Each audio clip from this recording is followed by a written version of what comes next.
기회에 할례를 받지 못하는 사람들아, 너희도 너희 조상과 같이 항상 성령을 거스리는도다.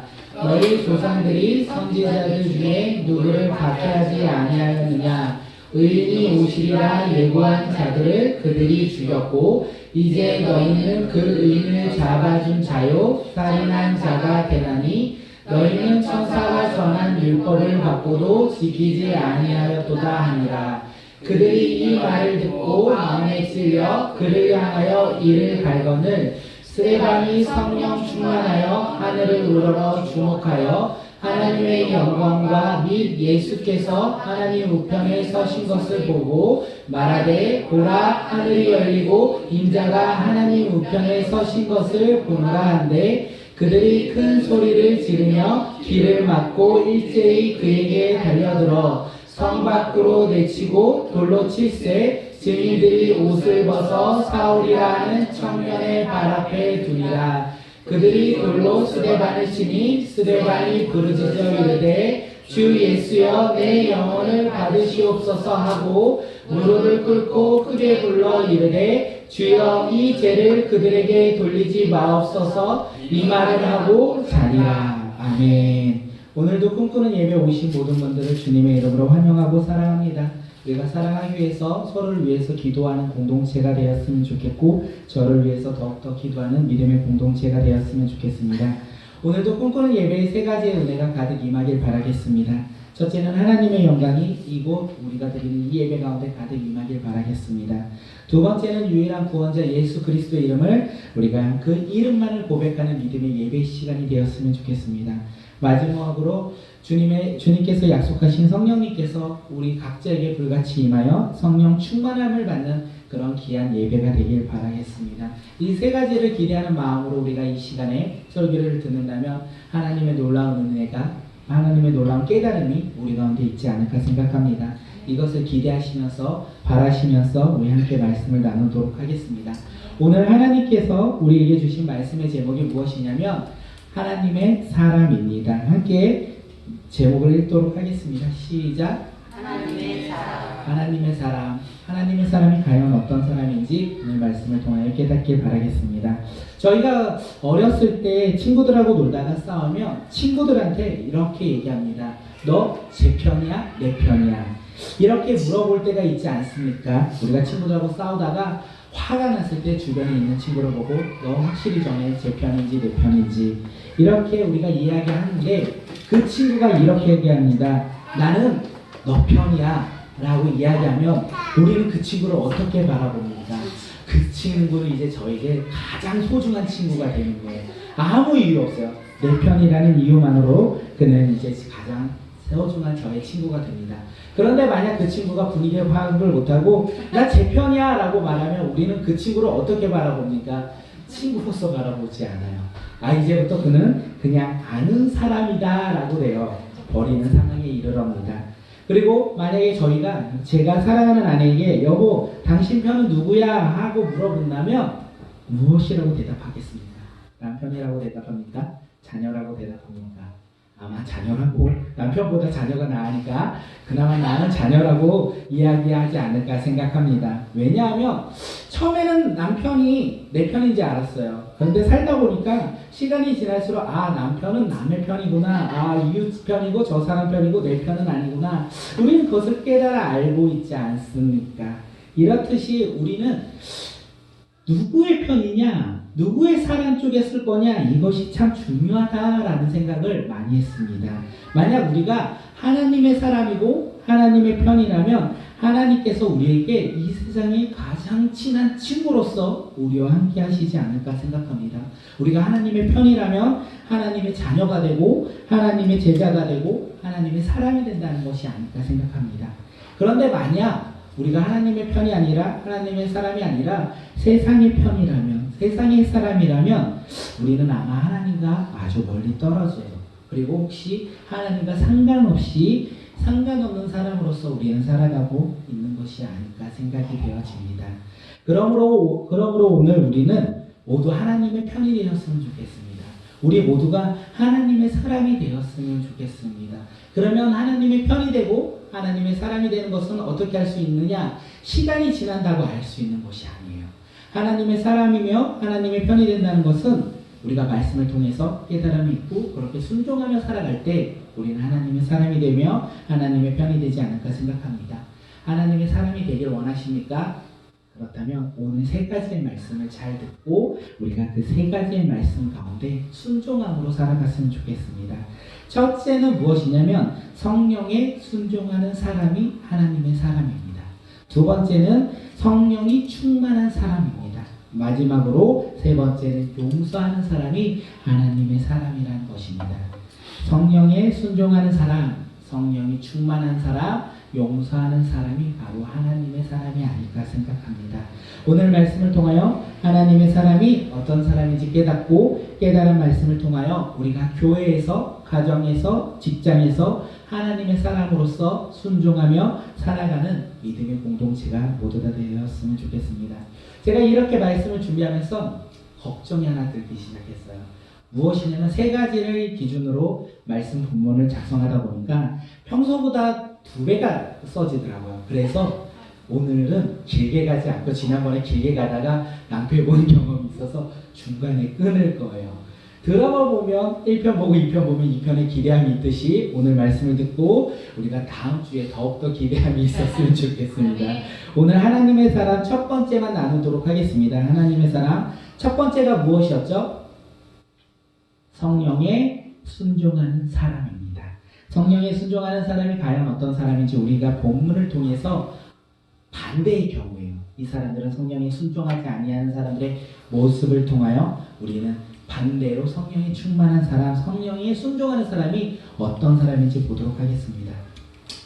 유대인들은 스데반을 성전을 부정하고 율법을 지키지도 않아도 된다고 거짓과 모함으로 잡아서 이제 사내들인 공회에 재판을 열었습니다.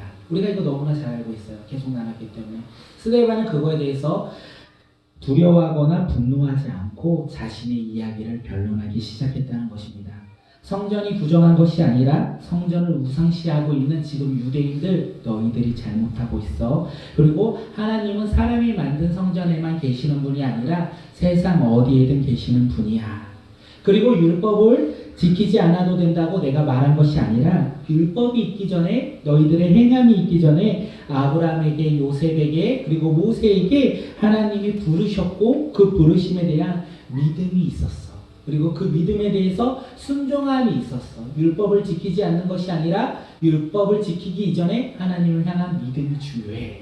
이렇게 스데반은 이야기하고 있다는 것을 우리가 한 4주를 통하여 이야기를 나눴습니다. 그렇습니다. 하나님은 우리 꿈꾸는 교회 안에만 계시지 않습니다. 하나님은 우리 가정에도 계시고 우리 직장에도 우리가 가는 그곳에도 하나님은 항상 우리와 함께 하신다는 사실입니다. 그것을 잊지 않은 우리 믿음의 공동체가 되었으면 좋겠습니다. 그런데 우리는 그것을 잠시 잊고 하나님은 교회에만 계셔. 주님은 교회에만 계셔. 그렇게 생각하고 살아가고 있지는 않으십니까? 그렇기 때문에 우리는 주의를 지키고자 노력하고 있는 것은 아닙니까? 주의를 지켜야 됩니다. 그런데 하나님이 그곳에만 계시기 때문에 내가 그곳에 갔을 때 하나님을 만나는 사람이야 라고 우리는 잘못된 생각을 하고 오해를 하고 있는 것은 아닙니까? 우리가 이런 잘못된 생각과 오해를 하신다면 우리가 그것을 깨달았으면 좋겠어요. 이게 잘못된 생각이구나. 그래서 하나님은 교회에만 계시는 분이 아니라 날마다 나와 함께 하시는 분이구나. 날마다 나와 함께 하시는 그분을 고백하며 우리가 그분을 향하여 믿음으로 살아가는 믿음의 자녀들이 되었으면 좋겠습니다. 또한 하나님의 말씀을 지킬 때 우리는 얼마나 어려움을 많이 느끼고 있습니까? 하나님의 말씀을 지킬 때 우리는 얼마나 노력하고 얼마나 열심히 지키려고 할 때마다 힘들고 지치고 좌절할 때가 많이 있습니까? 우리의 노력과 우리의 열심은 한계가 있다는 것입니다. 그렇기 때문에 하나님의 말씀을 지킬 때, 율법을 지키고자 할 때 우리는 깨달아야 되는 것이 하나 있다면 그것이 무엇이냐면 하나님이 나를 향한 부르심에 대해서 우리가 믿는다는 그 믿음을 먼저 깨닫고 고백해야 되지 않을까 생각합니다. 그것이 있을 때 우리는 하나님 말씀에 순종하며 살아갈 수 있을 것 같습니다. 우리가 생명의 삶을 통하여 날마다 큐티를 하고 있습니다. 생명의 삶을 통하여 우리가 큐티를 할 때 참 어려움이 많이 느껴요. 나의 시간을 드려야 될 것 같고, 내가 바쁜데 아침에 일어나기도 바쁘고 준비할 것도 많은데 큐티는 언제 하지? 이러면서 우리가 큐티에 대해서 어려움을 많이 느낄 때가 많이 있지 않습니까? 왜 어렵습니까? 어려운 이유는 간단해요. 내가 지키고 내가 행위하려고 하기 때문에 우리는 말씀을 보는 것 자체가 어려울 때가 많이 있다는 것입니다. 그렇기 때문에 우리는 힘들다라고 고백할 때가 많이 있습니다. 그런데 하나님의 부르심 가운데 우리가 순종하면 날마다 아침마다 큐티하는 것이 기쁘고 행복하다는 것을 우리는 깨달아 알 수 있다는 것이에요. 우리가 그것을 어떻게 깨닫냐? 시편 기자가 이렇게 얘기합니다. 주의 말씀에 맛이 어찌 내게 이리 단지요 내 입에 꿀보다 더 답니다. 또한 주의 말씀 내 발의 등이요 내 길의 빛입니다. 이렇게 고백한다는 거예요. 그는 믿음으로 말씀 가운데 나아가니까 꿀보다 담은 게 바로 말씀이다. 내 삶에 내가 오늘 하루 살아가는 이 삶 가운데 빛이 무엇이냐? 바로 말씀이다. 이것을 믿기 때문에 나는 말씀 앞에 나아간다는 것이 우리의 고백이 되었으면 좋겠습니다. 우리가 이렇게 말씀을 통하여 변화되는 믿음의 자녀들이 되었으면 좋겠습니다. 스데반은 자신의 변론을 듣고도 이제 변함이 없는 유대인들에게 이렇게 얘기합니다. 무엇이라고 얘기하며 목이 곧고 마음과 귀에 할례를 받지 못한 사람들, 이렇게 이야기합니다. 우리 함께 같이 고백하겠습니다. 사도행전 7장 51절 말씀 읽도록 하겠습니다. 시작. 목이 곧고 마음과 귀에 할례를 받지 못한 사람들아, 너희도 너희 조상과 같이 항상 성령을 거스리는도다. 좋은 말로 했을까요? 스데반이 이 이야기를 유대인들에게? 그렇지 않을 것 같습니다. 스데반은 지금 화가 나지 않았을까요? 이렇게 하나님이 어떤 하나님이다, 율법을 우리가 어떻게 지켜야 된다, 아무리 얘기해도 그들은 변함이 없었다는 거예요. 그래서 마지막으로 이제 스데반이 이야기합니다. 이 목이 곧고 마음과 귀에 할례를 받지 못한 사람들아, 이 성령을 거스리는 사람들아, 이렇게 큰 소리로 외치지 않았을까 생각합니다. 그런데 신기한 건 이 이야기를 스데반에게 듣고 있는 이 유대인들은요, 사실 할례를 받았어요. 그리고 그들은 할례를 행했어요. 유대인들에게 있어서 할례는 정말 중요한 행위라는 것입니다. 왜냐하면 그들이 이스라엘 백성들 스스로 가장 명예롭게 생각했던 행위가 바로 이 할례이기 때문입니다. 이 할례를 통하여 그들은 하나님의 백성으로서 인증받을 수 있어요. 이 할례를 통하여 하나님의 백성으로서 우리가 선택받은 선민이다라는 것을 그들은 고백하며 아브라함 이후로부터 그들은 그렇게 할례를 통하여 믿음을 고백했다는 것입니다. 그런데 사도 바울이 할례에 대해서 이렇게 얘기합니다. 사도 바울이 로마서 2장 29절에 할례를 어떻게 말하냐면 함께 읽도록 하겠습니다. 시작. 오히려 속이 유대 사람인 사람이 유대 사람이며 율법의 조문을 따라서가 아니라 성령을 따라서 마음에 받는 할례가 참 할례입니다. 이런 사람은 사람에게서가 아니라 하나님에게서 칭찬을 받습니다. 아멘. 사도 바울은 할례를 육체의 할례가 아닌 성령을 따라서 마음에 받는 할례가 진정한 할례다라고 이야기를 하고 있다는 것입니다. 스데반도 아마 사도 바울처럼 할례를 생각했던 것 같습니다. 당시 유대인들은 반대로 스데반의 할례와 반대로 그냥 육체의 할례가 진정한 할례라고만 생각했던 것이 아닐까 생각합니다. 그래서 그들은 마음의 할례, 그것을 바라보지도 못했고 생각하지도 못했다는 것입니다. 그래서 스데반은 그들을 향하여 무엇이라고 얘기했냐면 목이 곧고 마음과 귀에 할례를 받지 못한 성령을 거스리는 사람아, 이렇게 이야기하고 있다는 것입니다. 결국 마음의 할례를 받지 못한 사람은요, 성령을 거스리는 사람이었습니다. 마음의 할례를 받지 못한 사람은요, 성령을 거역한 사람이었다는 것입니다. 그렇기 때문에 그들은 하나님의 사람이 될 수 없었다는 것입니다. 성령을 거스리고 성령을 거역하는 사람은요, 하나님의 사람이 될 수 없다는 것입니다. 반대로 얘기하면 하나님의 사람은 어떤 사람이냐면 성령에 순종하는 사람이 바로 하나님의 사람이라는 것입니다. 유대인들은 마음의 할례를 받지 못한 성령을 거스리고 거역한 사람입니다. 그래서 그들은 예수 그리스도를 어떻게 생각하냐면 죽여야 된다라고 생각했어요. 예수 그리스도가 의인이고 구원자인 것을 깨닫지 못했다는 것입니다. 그래서 그들은 그를 부인하고 죄가 없으신 예수 그리스도를 십자가에 못 박아 죽이는 행위까지 했다는 것입니다. 성령에 불순종한 사람은 어떻게 행하냐면 결국 예수 그리스도를 바라보지 못한다라는 것입니다. 예수 그리스도를 바라보지 못하는 것뿐만 아니라 그를 부인하고 구원의 발걸음을 한 걸음도 내디딜 조차 없는 사람들이 바로 성령을 거스리는 사람들이라는 것입니다. 이런 사람들 많이 보지 않았습니까? 우리가 이런 사람들이었고 우리 주변에도 아직도 이런 사람들, 예수 그리스도를 부인하는 사람들이 얼마나 많이 있습니까? 우리가 그들을 향하여 무엇이라 외쳐야 되냐면 목이 굳고 마음과 귀에 할례를 받지 못한 성령을 거스리는 사람아, 이렇게 외쳐야 된다는 것입니다. 우리가 그들을 향하여 이렇게 외치며 그들을 향하여 우리가 무엇을 전해야 되냐면 복음을 전해야 된다는 것이에요. 그들이 성령으로 말미암아 변화될 수 있도록 우리가 복음을 전해야 되는 것이 성령의 사람들이 행해야 할 역할이며 그것이 성령에 순종하는 방법이 아닐까 생각합니다. 그렇게 순종하며 우리의 역할을 감당하는 믿음의 자녀들이 되었으면 좋겠습니다. 스데반이 이 이야기를 듣고 유대인들은 마음에 찔림이 있었습니다. 유대인들은 스데반의 이야기를 듣고 망치로 한 대 맞은 것처럼 아팠다라고 이야기되어 있습니다. 그런데 그들은요, 아픔을 가지고 회개하는 것이 아니라 이를 갈았다라고 되어 있어요. 마음에 찔림이 있고 그 찔림을 통하여 회개하지 아니하고 이를 갈았다. 말로 표현할 수 없을 정도로 그들은 지금 현재 분노했다라고 되어 있다는 것입니다. 스데반은 살아있는 하나님의 말씀을요 가감없이 유대인들에게 전했어요.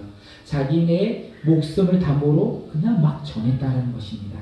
하나님의 말씀을 듣고 유대인들은요 어떻게 반응하냐면 회개하지 아니하고 분노했다. 이것이 오늘 우리에게 말해주는 메시지가 아닐까 생각합니다. 그들이 왜 분노했습니까? 분노한 이유는요 간단해요. 그들은 성령을 거스리고 성령을 거역하는 사람들이었기 때문에 그렇습니다. 그들은 성령에 순종하는 사람들이 아니라 불순종한 사람들이었기 때문에 그들은 하나님의 이야기를 듣고 하나님의 말씀을 듣고 분노했다라고 되어 있습니다.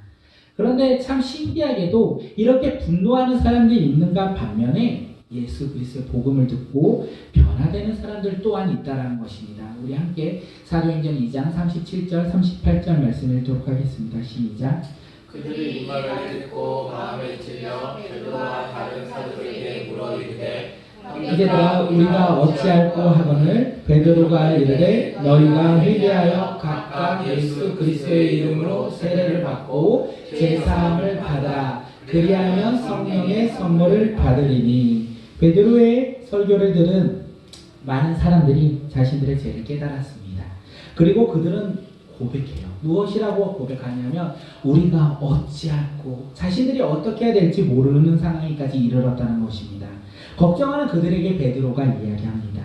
회개하라. 회개하여 예수 그리스도의 이름을 받고 성령을 받아라. 이렇게 얘기합니다. 예수 그리스도의 이름으로 세례를 받으면 제사함을 얻는다.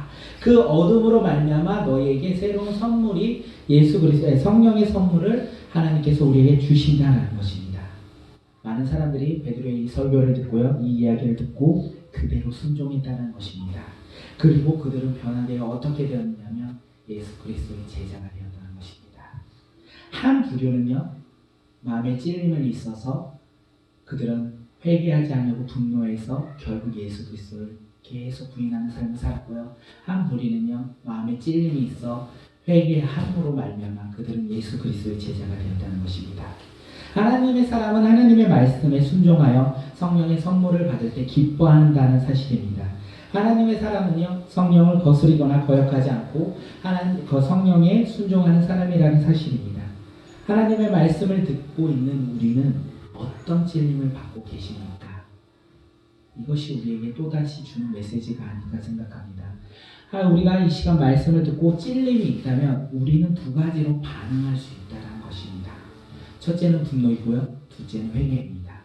오늘 이 시간 우리는 어떤 찔림을 받고 살아가고 있습니까? 우리는 하나님의 말씀을 듣고 어떤 찔림 가운데 살아가고 있습니까? 분노하고 계십니까? 아니면 날마다 회개하고 계십니까?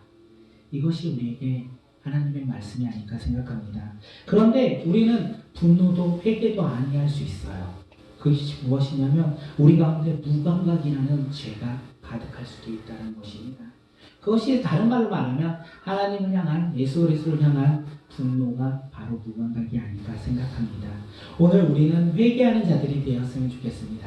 하나님의 말씀을 듣고 우리 가운데 찔림이 있길 바라겠습니다. 왜냐하면 하나님의 말씀은 살아계시기 때문에 우리 마음 가운데 그 말씀이 들음이 있다면 우리 마음 가운데 찔림이 있고 회개가 있어 우리가 변화되어 날마다 하나님 앞에 순종하며 성령으로 말미암아 기뻐하는 믿음의 자녀들이 되었으면 너무나 좋겠습니다. 스데반의 이야기를 듣고 이를 가며 분노한 유대인들은 과연 어떤 행동을 했습니까? 우리가 읽었던 사도행전 7장 57절 말씀 함께 읽도록 하겠습니다. 시작. 그들이 큰 소리를 지르며 길을 막고 일제히 그에게 달려들어. 사내들이 재판에 모인 많은 유대인들은요 스데반의 이야기를 들었습니다. 그리고 이를 갈고 분노했어요. 그리고 이제 큰 소리를 질렀다는 것입니다. 스데반의 이야기를 듣고 있는 그들은 거꾸로 스데반을 향하여 큰 소리를 질렀습니다. 더 이상 너의 얘기를 듣고 싶지 않아. 더 이상 너가 말하는 거 내가 듣고 싶지 않아. 이러면서 그들은 스데반의 이야기를 끊어버립니다. 그리고 그들은 감정을 주체하지 못하고 스데반에게 달려 들어갔습니다. 풀이하고 하려고 지금 스데반에게 달려 들어갔을까요? 사랑을 고백하려고 지금 스데반에게 달려들어 그에게 갔을까요? 그렇지 않았습니다. 그들은 스데반을 향해 달려 들어갔던 것이 무엇이냐면 그를 죽이고자 달려 들어갔다는 거예요. 그를 죽이고자 그를 잡아 끌고 성 밖으로 나가서 돌로 쳐 죽이고자 그에게 달려 들어갔다는 것입니다. 유대인들은 스데반을 성 밖으로 데리고 나가서 돌로 쳐 죽였다는 것입니다. 말씀을 잘 지키는 유대인들이에요. 하나님의 말씀을 잘 지키는 유대인들이기 때문에 사람을 죽이고자 했을 때 예루살렘 성 안에서 죽일 수가 없기 때문에 성 밖으로 데리고 나갔습니다. 레위기 말씀, 레위기 24장 14절 말씀 함께 읽도록 하겠습니다. 시작. 그 저주한 사람을 진영 밖으로 끌어내어 그것을 들은 모든 사람이 그의 손에 있게 하고 온 회중이 돌로 그를 칠지니라. 하나님의 말씀에 순종한 유대인들은요 죄인을 처형할 때는요 죄인의 부정이 예루살렘으로 올까봐 거룩함을 지키고자 예루살렘의 거룩함을 지키고자 보호하고자 성 밖으로 나가서 죄인을 죽였다는 사실입니다. 그래서 예수님도 예루살렘에서 죽지 못하고 골고다 성 밖에 있는 골고다 언덕에서 죽임을 당하셨다는 사실입니다. 유대인들은 지금 스데반을 죽이고자 합니다. 유대인들이 유대 율법에 따르면 하나님을 모독하거나 다른 신을 섬기는 자들은 돌로 쳐 죽인다라고 되어 있습니다. 그래서 그들은 지금 스데반이 하나님을 모독했기 때문에 돌로 쳐 죽인다는 생각으로 그를 죽였다는 것이에요. 그런데 우리 사도행전을 통하여 많이 보았어요. 그들에게 죽일 수 있는 권한이 없다는 거예요. 유대인들을 죽일 수 있는 권한은 그 당시 유대를 다스리고 있던 로마에게만 있었다는 것입니다. 그런데 왜 그들은 스데반을 죽였을까요? 많은 주석학자들이 그래요. 이를 스데반을 죽여도 지금 가이사에 있는 빌라도가 알 수 없다. 알아도 너무 늦었다. 그리고 빌라도는 힘이 없어서 유대 종교 지도자들의 눈치를 보고 있기 때문에 유대인들이 한 사람쯤 죽여도 아무렇지도 않게 생각할 것이다 라고 해서 죽인 것이다 라고 이야기하는 주석학자도 많은데 아마도 유대인들이 스데반을 죽인 이유는요 자신들을 향한 그 마음에 찔림이 있고 그 찔림을 통하여 분노했기 때문에 그 스데반을 죽인 것이 아닐까 생각합니다. 앞뒤 가릴 거 없이 스데반을 바로 죽였다는 것이죠. 우리 마지막으로 사도행전 7장 58절 함께 읽도록 하겠습니다. 시작. 성 밖으로 내치고 돌로 칠세 증인들이 옷을 가서 사울이라 하는 청년의 발 앞에 두니라. 스데반을 향하여 거짓 증언을 했던 거짓 증인들이 이제 스데반의 옷을 벗겼어요. 그리고 청년의 발 앞에 두었는데 그 청년이 누구이냐면 바로 사울이라는 것입니다. 왜 사울 앞에 증인들은 겉옷을 두었을까요? 아마 그 당시 사울이 어떤 사람이었냐면 권위 있는 율법학자 가말리엘, 우리나라로 보면 서울대 출신이라는 거예요. 서거 가말리엘 문화의 출신의 유력한 유대인이었다는 것이죠. 그래서 스데반을 죽일 때 증인으로서 사울을 세워두기 위해서 그 앞에 겉옷을 두었다라고 되어 있습니다. 그러면 그 앞에 겉옷을 두었던 그 사울이 어떻게 생각했을까요? 스데반을 죽이는 이 현장에 있던 그 사울은 아마 스데반의 죽임을 마땅하다, 스데반이 죽임당함이 마땅하다고 우리가 사도행전 8장 1절에 보면 사울이 그렇게 이야기하고 있습니다. 청년 사울은요, 이후에 예수님을 믿는 사람들을 예루살렘에서 잡았고요. 예루살렘에서 잡는 것으로 만족하지 않고 저 멀리 있는 다메섹까지 가서 예수님을 믿는 사람들을 잡아다가 감옥에 가두려고 그렇게 열심히 있는 사람이었습니다. 그런데 그 사람이 예수 그리스도를 만나요. 예수 그리스도를 만남으로 말미암아 변화된다는 것을 우리는 사도행전 이후의 말씀을 통하여 깨달을 수 있습니다. 그가 바울이 돼요. 이제 사울에서 바울이 되고 세상 그 당시에 세계 중심인 로마에서 복음을 전합니다. 복음을 로마에서 전하는 것뿐만 아니라 수많은 이방 나라에서 교회를 세우고요. 그리고 복음을 가르쳤고요. 제자를 삼았다는 거예요. 그리고 우리가 이제부터 읽어야 할 신약 성경의 3분의 1 정도를 바울이 작성했다는 것을 우리는 알 수 있습니다. 스데반의 죽음의 현장에 있었던 그 사울이 이제 새로운 복음 전달자가 나중에 된다는 것입니다. 스데반은 복음을 전하다가 순교했어요. 그리고 스데반의 순교로 인하여 복음은 또 한 번 멈춘 것 같았어요. 그런데 하나님의 놀라운 계획은 그 순교에서부터 새롭게 시작된다는 것을 우리는 나중에 말씀을 보면 깨달을 수 있을 것 같습니다. 이처럼 하나님이 바라보는 것과 사람들이 바라보는 것은 다른다는 것을 우리가 깨달아 알았으면 좋겠습니다. 우리가 볼 때는요, 조금 억울하고요, 그리고 손해보고 고난당하고 무시당한다고 생각되어지는 사건 또한 하나님께서 행하시고 하나님의 바라봄으로 우리가 바라본다면 그것은 고난이 아니라 승리라는 것을 우리가 깨달아 알 수 있을 것이고, 우리가 생각지도 못하는 새로운 시작의 첫걸음을 내디딜 수 있다는 것을 우리가 깨달아 알 수 있을 것 같습니다. 그렇기 때문에 스데반의 이 죽음은요, 무의미한 것이 아니었습니다. 스데반의 죽음을 통하여 새로운 복음 전달자가 탄생한다는 것을 우리는 깨달아 알 수 있습니다. 그러므로 하나님의 사람에게는요, 실패가 없다는 것입니다. 하나님의 사람은요, 자신의 기준으로 세상을 바라보는 사람들이 아니라 하나님의 기준으로 세상을 바라보기 때문에 그들은 언제나 실패하지 아니하고 하나님의 뜻에 순종하며 살아가는 것이 바로 하나님의 사람이 아닐까 생각합니다. 스데반이 그렇게 살아갔던 것처럼 우리 또한 하나님의 말씀을 붙잡고 성령에 순종하며 날마다 고백하며 살아가는 믿음의 자녀들이 되었으면 좋겠습니다. 이 시간 하나님께서 우리에게 주신 말씀이 있다면, 깨달음이 있다면 함께 기도하는 시간 갖도록 하겠습니다. 이 시간 우리 가운데 하나님